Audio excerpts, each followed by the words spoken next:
الحمد لله رب العالمين والصلاة والسلام على سيد الأنبياء والمرسلين أما بعد فأعوذ بالله من الشيطان الرجيم بسم الله الرحمن الرحيم قال تبارك وتعالى في القرآن المجيد والفرقان الحميد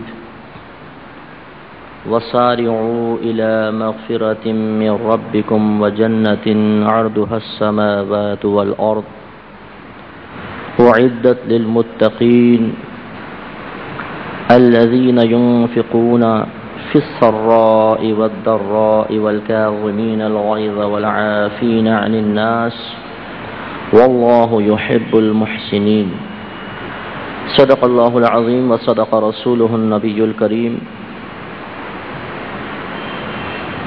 وقال الله تعالى في شان حبيبه في القرآن المجيد إن الله وملائكته يصلون على النبي يا أيها الذين آمنوا صلوا عليه وسلموا تسليما اللهم صل على سيدنا ومولانا محمد وعلى آل سيدنا ومولانا محمد وآله وبارك وسلم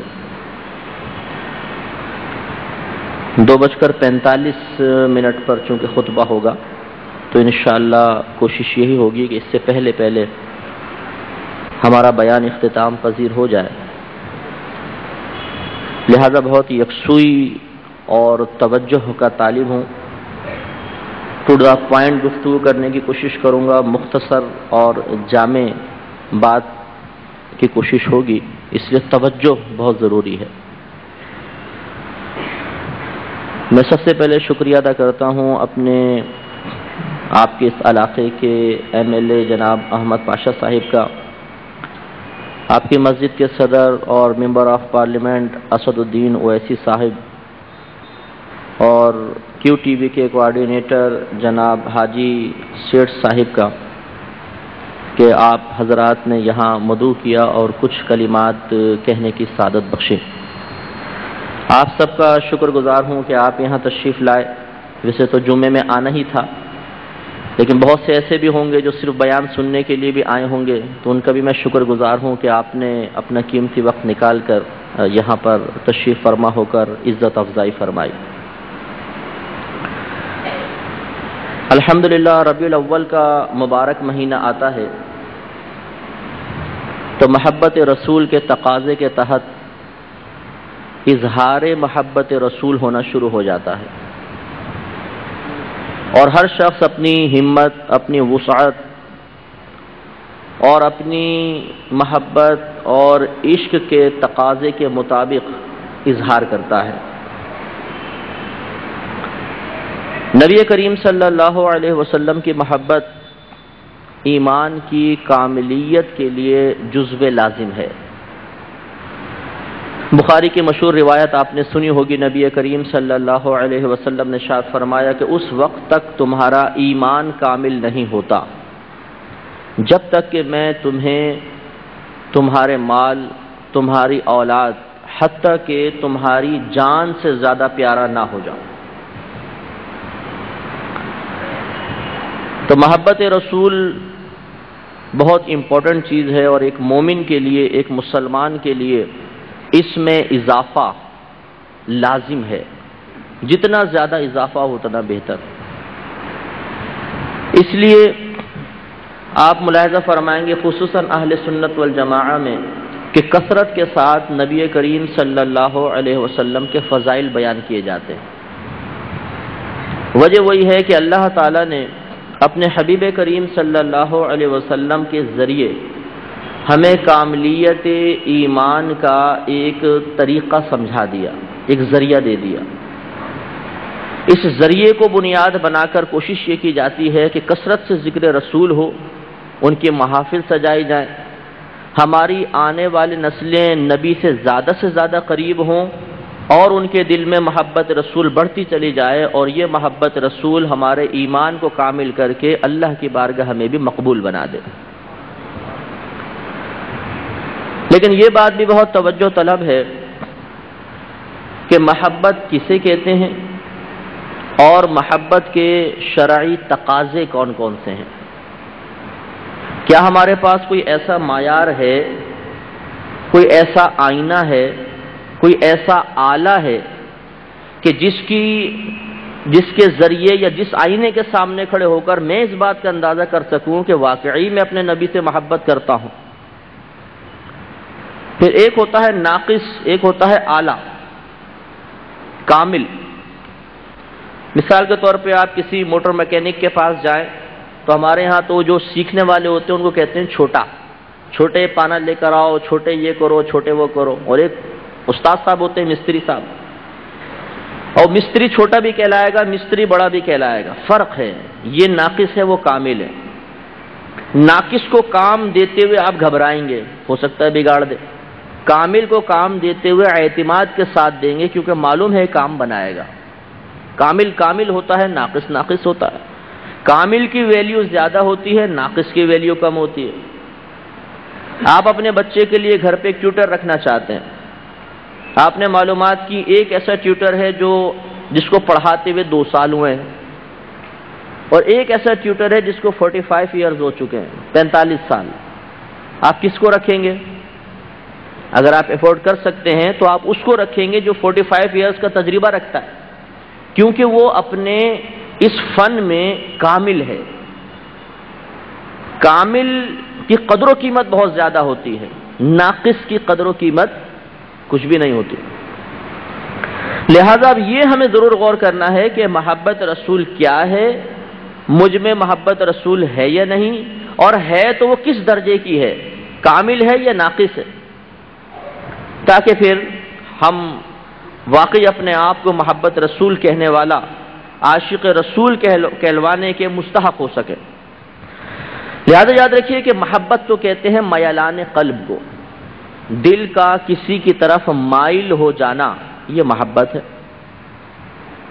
جب اس میں شدت پیدا ہوتی ہے، زیادتی پیدا ہوتی ہے، تو اسی کا نام عشق رکھ دیا جاتا ہے۔ تو اس تعریف سے اتنی بات ضرور سمجھ میں آ گئی کہ محبت کا تعلق دل کے ساتھ ہے، یہ دل کی ایک کیفیت کا نام ہے۔ دل جب کسی کی طرف مائل ہو جائے تو ہم کہتے ہیں کہ مجھے اس سے محبت ہو گئی، جب اس میں شدت پیدا ہو جائے تو ہم کہتے ہیں مجھے اس سے عشق ہو گیا۔ اس میں ظاہر کا کوئی دخل نہیں ہوتا، دل کا معاملہ ہے۔ لہذا اس اعتبار سے اگر آپ غور کریں گے تو مجھے کامل یقین ہے، میرا حسن ظن ہے کہ کوئی مسلمان ایسا نہیں کہ جس کے قلب میں محبت رسول موجود نہ ہو۔ ہر ایک کے قلب میں نبی کی طرف دل مائل ہے، اور یہ اللہ کا بڑا کرم ہے کہ اللہ نے وَرَفَعْنَا لَكَ ذِكْرَكَ، اے حبیب ہم نے آپ کے لیے آپ کے ذکر کو بلند کر دیا۔ اس کے ذریعے اللہ تعالیٰ نے ہر مومن کے قلب میں محبت رسول کو ڈال دیا ہے۔ میرے خیال میں پوری کائنات میں کسی مرد کا اتنا تذکرہ نہیں ہوتا ہوگا جتنے ہمارے نبی کریم صلی اللہ علیہ وسلم۔ چلے عورتوں کا تذکرہ تو حسن کی وجہ سے ہو جائے، جن سے مخالف ہے دل کا میلان ہو جاتا ہے، لیکن مرد کا تذکرہ، اور ایسا مرد جس کو ہم نے دیکھا بھی نہیں، یہ بڑی باعث حیرت بات ہے کہ اتنی کثرت سے کسی نبی کا ذکر، کسی انسان کا، کسی مرد کا ذکر آپ نہیں دیکھیں گے جتنا ہمارے نبی کا ہوتا ہے، اور بغیر دیکھے۔ اور اگر ابھی میں کسی ایک چیز کا ذکر کروں، آپ 1 دفعہ سنیں گے، 2 دفعہ سنیں گے، 3 دفعہ سنیں گے، 4 دفعہ سنیں گے، ایک وقت آئے گا آپ کہیں گے یار اب بند بھی کرو، دل بور ہو گیا۔ لیکن ذکر مصطفیٰ میں اللہ نے ایسی چاشنی رکھی ہے کہ جب سنیں آپ کے دل میں ایک نئی لذت پیدا ہوگی، ایک نیا مزہ پیدا ہوگا۔ ازل سے اللہ تعالیٰ اپنے حبیب کریم صلی اللہ علیہ وسلم پر رحمت نازل فرما رہا ہے، آپ کی فرشتے مدح و ثنا کر رہے ہیں۔ جب انسانوں کی پیدائش ہوئی، انسان کرتا چلا جا رہا ہے، ازل سے ہو رہا ہے، ازل سے اللہ کی، پھر اس کے بعد جب مخلوق پیدا ہوئی پھر ان کی طرف سے مدح سرائی ہوتی رہی، ہو رہی ہے، اور قیامت تک ہوتی رہے گی۔ لیکن یہ ایک ایسا ذکر ہے جس سے اللہ تعالیٰ نے بوریت کو باہر نکال دیا، تنگ دلی کو باہر نکال دیا۔ تو یہ اللہ کا کرم ہے، اس نے ذکر میں ایک لذت، ایک مزہ رکھا ہے۔ جب یہ ذکر ہم سنتے ہیں تو محبت رسول میں اضافہ ہوتا ہے، عشق میں اضافہ ہوتا ہے، دل مزید نبی کی طرف مائل ہوتا ہے اور نبی کی مزید محبت ہمارے قلب میں اجاگر ہوتی ہے۔ تو یہاں تک تو معلوم ہوا کہ محبت تو ہے۔ اب آیا معاملہ کامل اور ناقص کا۔ تو کامل اور ناقص کا معیار معلوم کرتے ہیں ہم شیخ محدث دہلوی رحمۃ اللہ علیہ سے، عبدالحق محدث دہلوی رحمۃ اللہ علیہ، جنہیں شرف حضوری حاصل تھا۔ شرف حضوری یہ اولیاء کرام کے خاص درجے کا نام ہے، سمجھ لیجئے۔ جب یہ درجہ کسی کو حاصل ہو جاتا ہے تو وہ جب چاہے اپنے نبی کی زیارت کر سکتا ہے۔ شیخ عبدالحق محدث دہلوی رحمۃ اللہ علیہ کو یہ مرتبہ حاصل تھا، جب چاہتے تھے اللہ کے نبی کی زیارت ہو جاتی تھی۔ آپ نے اپنی کتاب مدارج النبوت میں علامات محبت رسول لکھ دی، اور انہیں لکھنے کے بعد آپ نے فرمایا کہ اب یہ ایک گویا کہ پیمانہ ہے، یہ ایک آلہ ہے، یہ ایک ذریعہ ہے، یہ ایک آئینہ ہے۔ اس آئینے کے سامنے کھڑے ہو کر محبت رسول کا دعویٰ کرنے والا اپنے آپ کو دیکھے۔ اگر اس معیار پہ پورا اترتا ہے تو محبت رسول تو پہلے تھی، معیار پہ پورا اتر گیا تو اس میں کامل بھی ہے، اور اگر اس معیار پہ پورا نہیں اترتا تو محبت رسول کا حامل ضرور ہے لیکن کامل نہیں ہے۔ چلو ہم بھی دیکھتے ہیں وہ کون سے علامات ہیں، ہم بھی اپنا اینالائز کرتے ہیں، ہم اپنا مشاہدہ کرتے ہیں، اپنا محاسبہ کرتے ہیں، تاکہ پتہ تو چلے کہ ایسا تو نہیں میں دھوکے میں زندگی گزار رہا ہوں۔ فٹ پاتھ پہ بیٹھا ہوا ایک فقیر سر پہ ہاتھ رکھ کے سوچے، میں کروڑ پتی ہوں، میں کتنا بڑا سیٹھ ہوں، میں تو ڈاکٹر ہوں، میں تو انجینئر ہوں۔ تو اس کے سوچنے سے کیا ہوتا ہے؟ آپ اس سے دلیل طلب کریں گے، انجینئر ہو تو دلیل دو، لاؤ کو سند دکھاؤ، کسی جگہ آپ نوکری کرتے ہو، کہیں آپ کی پوسٹنگ ہے تو ہمیں بتائیے۔ خالی آپ اس کی بات سے تو متاثر نہیں ہو جائیں گے نا۔ آپ کسی کو اپنی فرم میں نوکر رکھ رہے ہیں، کچھ ڈاکیومنٹس تو طلب کرتے نہیں کرتے، کچھ اس کے تجربے کے بارے میں معلوم کرتے نہیں کرتے، یا صرف بات پہ یقین کر لیتے ہیں۔ معلوم یہ ہوا کہ یہ تو ہماری بھی عادت ہے کہ ہم فقط باتوں سے متاثر نہیں ہوتے، کام مانگتے ہیں، ٹیلنٹ مانگتے ہیں، لیاقت مانگتے ہیں، قابلیت مانگتے ہیں، تب کوئی ہماری بارگاہ میں مقبول ہوتا ہے اور جیب میں ہاتھ جاتا ہے، انعام کا مستحق ہو جاتا ہے۔ بغیر ٹیلنٹ کے تو ہم بھی کچھ نہیں دیتے۔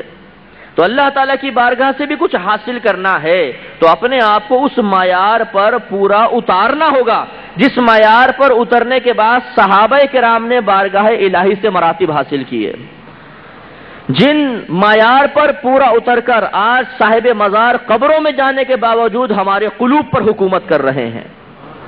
ہمارے بزرگوں نے باتیں نہیں کی تھی، انہوں نے بہت کم باتیں کی، وہ بہت قلت کلام کے عاشق تھے، بہت کم باتیں کرتے تھے، نعرے بہت کم لگاتے تھے، وہ کام زیادہ کرتے تھے۔ ہم نعرے بہت زیادہ لگاتے ہیں، باتیں بہت زیادہ کرتے ہیں، لیکن وہی اپنا محاسبہ ذرا سا کم کرتے ہیں۔